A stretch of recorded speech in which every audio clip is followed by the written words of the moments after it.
Here we go!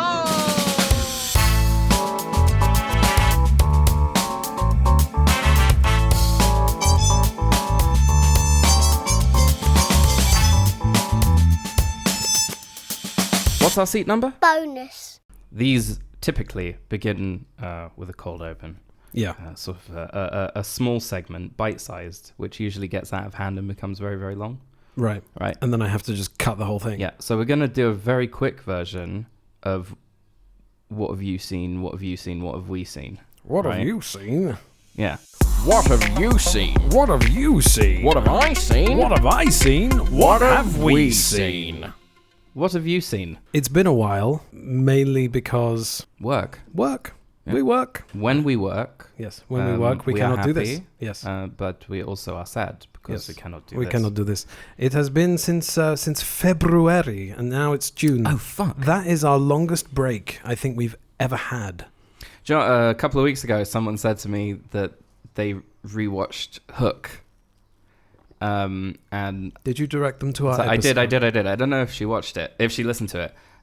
But she was going on and on and on about all the sets and, you know, like the visual style. And this is like, you know, this is Peter Pan. And it's like a different story, but it still fits. And it's like, it just made me go, missed the podcast. Anyway, so what have you seen since February? I went with the wife to see Ghostbusters Frozen Empire. Mm. And I believe that would have been about a month and a half ago by now. Mm-hmm. Have you seen it? You see it? No. You haven't seen it Didn't yet. see it. Thought it was fun. More of a sitcom than a movie. It's good to spend some time with the characters, but it is... And the wife. And the wife. But it is a bit of a mess. It could have been better, but it wasn't offensive. I am deep into watching The Orville. Mm-hmm. I've been really enjoying that. I thought the first season was a little bit confused about its identity. It wanted to be a sort of a Star Trek spoof. Mm-hmm. But then as it goes along, you sort of realize that Seth MacFarlane just wanted to, you know, play the captain of a starship. And it becomes sort of more authentic Trek without actually being Trek. Mm-hmm. And then it starts to sort of blend a little bit with Star Wars. Quite a few really cool space battles. And Seth MacFarlane's regular collaborator, Joel McNeely, does some really good John Williams-esque scoring. I'm really loving it. Really, really loving it. To the point where I would... totally go back to the beginning and watch it again. Really? Yeah, it's really good. That's rare for you. Yeah, I'm an unapologetic Seth MacFarlane fanboy, but Why would you need to apologize for something like that? Is he offensive in some way? No, I'm unapologetic. No, because people look. There are things I'm saying, why like, would you need to be? for example, like Ted 2 and Million Ways to Die in the West. I like those movies, and other people don't. People who don't like A Million Ways to Die in the West don't have a sense. Like, that's Right. just, come on. It's so funny. There are some scenes where I can understand, okay, this is not my kind of humor, but overall, such a great movie. Yeah, he knows how to construct a story, and he knows how to sort of. He's like really grown as an actor as well. And I also watched Ted, the TV series Ted, which also got mixed reviews for some reason, but I lapped it up. I loved it. I thought it was absolutely hilarious, and I was like laughing out loud, which I don't always do. Especially not when I'm on my own. Like, it's a lot of the time when you laugh aloud, you're sort of laughing aloud in a group, and it kind of, because there's a communal. It becomes a group experience. Yeah, it becomes a group experience, and like when I'm on my own, it's just kind of like, that's funny. It's sort of internal. Yeah. And like with Seth MacFarlane stuff, and particularly Ted, the TV series, I was like cracking up, and there were probably people walking past the window going, what is that noise? We started rewatching Lost. Yeah. Yep. Where are you at? We have just discovered that Tom Cruise's cousin is an udder, and Tom was Cruise's not, cousin? Yeah, William Mapother is his name, and he's Tom Cruise's cousin, and he's kind of like a wish Tom Cruise. Yeah, he was not on the plane. They just got like Hurley's doing a census, and they discover that he wasn't on the manifest. And what's his name in the show? His name is Ethan, which I found hilarious. So I rewatched that as well a few months ago. Yeah, It has some pretty bum moments. there are some, I'm sure. But like it, we're enjoying it. not in the first few seasons. Okay. It's more like towards the sort of part of the show where you're starting to go, okay, now you have to start answering some of the questions that you're raising, right? And then the answers become kind of like, okay, Yeah. And then you don't like. It's not that. That meant something. Or It's just been really interesting to sort of relive 2004, and we just signed up to Disney Plus, and I know you did too because I drove you mad about it. Not to join. Not We to were join. discussing it anyway. I just kept talking about it because everything was like, oh, that's on Disney Plus. No, because it's got everything. It's got Alias. It's got Lost. It's got 24. It's got Buffy. It's got like all of those shows from the early 2000s. Those shows that sort of changed the face of TV. Probably contributed to where we are now. Fox, yeah. So Lost is on Disney Plus, and it was just interesting to relive 2004 in that way, where like there were certain things that you and I would quote from specifically the first season of Lost. There's that whole world. There is a beautiful place on the beach. I took Shannon there once. I was taken by the French woman. I sing the chorus to you all, everybody. You all, everybody. Oh my god. Yeah, all of that stuff, brilliant. Falling in love with Kate all over again because Not Penny's boat. Yeah, I cannot read, brother. Not Penny's boat. Don't tell me what I can't do. All that stuff. If you've never seen Lost, go to sleep for a bit. I'm really enjoying sort of rediscovering it. The First Omen, I watched that a few days ago. Oh, the new movie. The new movie. It's basically sort of The Omen by way of A24. Which means that it's extremely disturbing. Right. It's kind of like what was that movie with that Saint Maud? Also, like it's like about a nun who slowly starts to go insane. It makes some huge changes to the lore, to the backstory of the First Omen, which are kind of controversial. But if you strip away the Omen trappings of it, and you try to imagine that it's not an Omen movie. Then you're saying it's possible as a good horror movie. In the same way that Cloverfield didn't need to be 10 Cloverfield Lane didn't need to be a Cloverfield movie. It could have just been a really really cool thriller that has aliens at the end of it. Spoiler. I also rewatched Stargate. Well, really? Yeah, it's been a long time, but I really enjoyed it. I thought it was great. I thought it was a really fun movie. But it's so funny. I was just thinking about that movie the other day. It's one of those things that just sort of like gets buried. It loops back around though, doesn't it? Yeah, it loops back around. But I haven't thought about it in a very very long time. The wife and I watched Day After Tomorrow, which Disney you said Plus. The opening was like naff. Yeah, the opening looked like it had some really really janky 2004 CGI. I think that was also 2004, wasn't it? I don't remember. Or was it a bit later? I don't know. I can't remember. I better remember that movie. Yeah.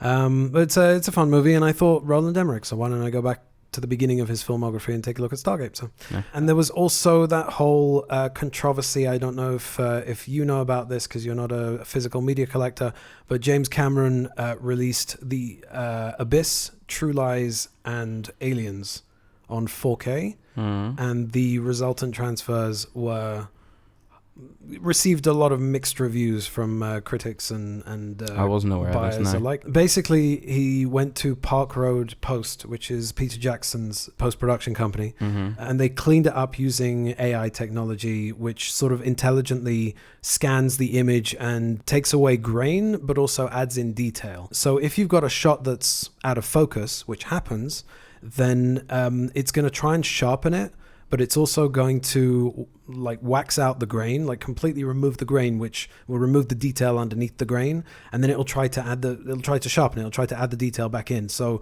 out of focus shots, which as I discovered in True Lies there are lots of them, start to look really really strange, and then things start to get a little bit soupy in certain areas, like fire for example. It's just very very weird. The Abyss comes out the best looking out of the lot of these. True Lies is probably the worst looking, and I didn't even bother with Aliens because the Blu-ray looks great. It's something that a lot of people have been very vocal about. There's also Peter Jackson restored the Let It Be documentary, and he did the same thing to it, and it looks really really strange. If you want to check that out on Disney Plus as well, you can see like exactly what they did there.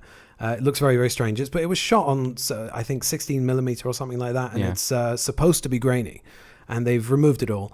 And in all of the documentaries on these 4K Blu-rays, the behind the scenes footage that was shot on VHS has also undergone a lot of this weird like noise reduction and sort of AI intelligent picture quote unquote improvement, which as an editor myself, like I know what it is to apply that either using Manually. AI or manually or whatever, and you know that you have to be very, very light-handed with it, Yeah. and you have to be very, very careful with it, because you can very, very easily ruin your image. You can't just treat it like an automated process. Like Exactly. the work goes into it. Exactly, and it feels like they've just sort of chucked it through the system and like It's like let the it. misconception about motion capture, where it's like, you know, just do the motion capture and then that's it. You know, the actors did the work and then you put it in the movie and there's a monkey. It's like, no. Right. You have to clean it up. There's animation that goes on top of it. They don't animate fingers or faces. Like, you know. Right.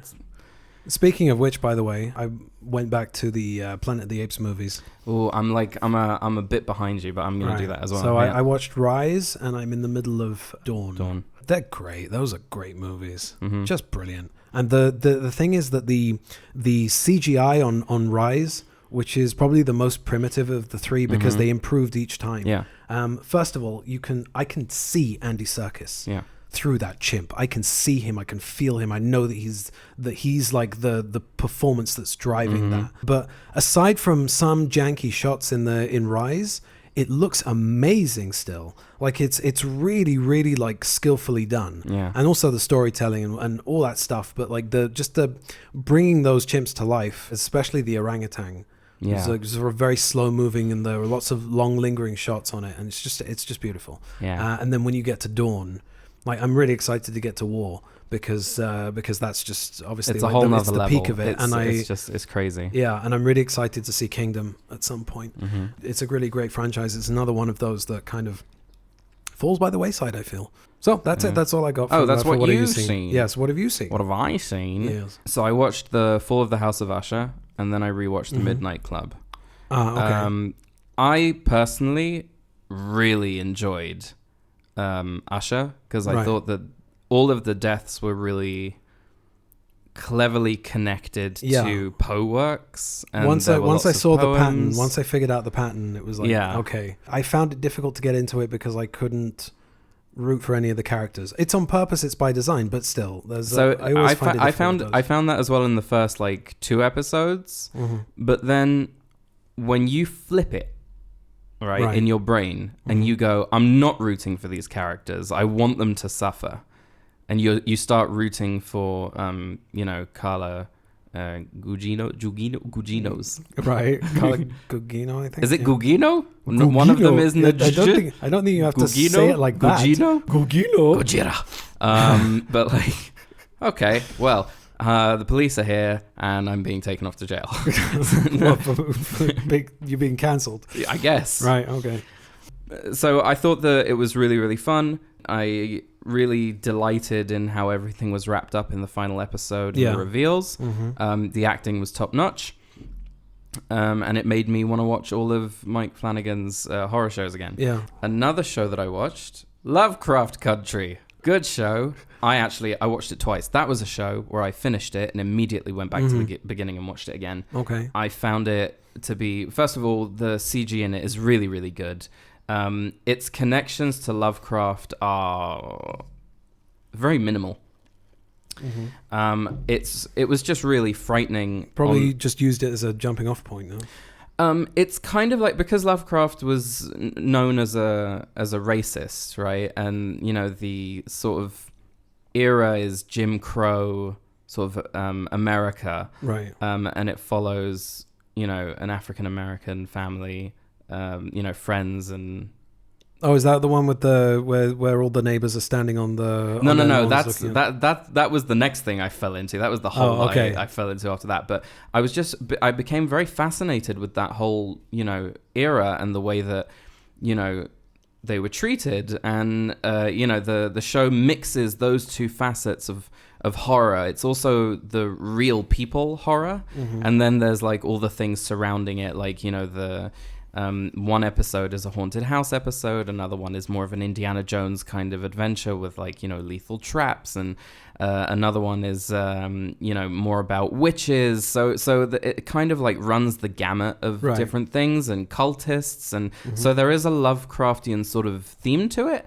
And then and then there's just these action pieces and musical moments, like not.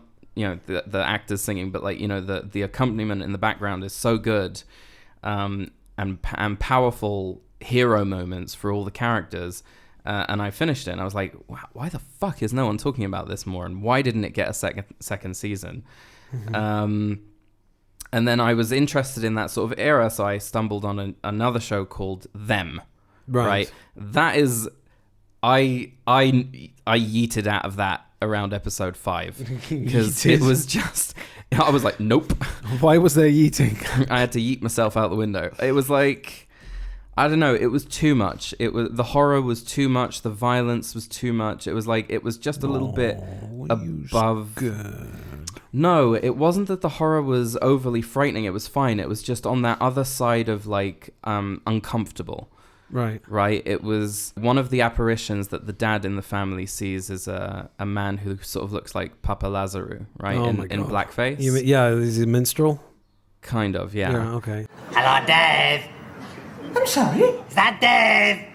Oh, no, I think you've got the wrong house. Okay, is Dave there? No, there's no one called Dave here. Okay. Dave, my wife would like to use your toilet. Hello, Dave. No, but it's frightening, but that's not what makes it uncomfortable. It's the racism that makes it uncomfortable. Right, it's just it was just that. It was where Lovecraft Country managed to incorporate that into what made it unsettling, but you were fascinated, and here it was just like I feel sick. Like it's lovely. Yeah. So I don't recommend it so much. So I yeeted. And now I'm watching Lie to Me. No, you're watching Lie to Me again. Because it's on Disney Plus. Yeah. So that's what You're I'm watching lying. now. That's the truth. I believe that. Oh. Right. Yeah. So that's a really good show. Yeah. So that is what we've seen. What have you seen? What have I seen? What have we seen? So why are we doing this? I don't know. You're doing that, so I'm copying Sort of you. holding our like kind hands of almost out, like a welcoming. Wonky Jazz Hands. Yeah, Wonky Jazz Hands. Wonky Jazz Hands. That will be the name of this bonus episode. Wonky Jazz Hands. Wonky Jazz Hands. Thank you for joining us. See you in the Goodbye, next everyone. one.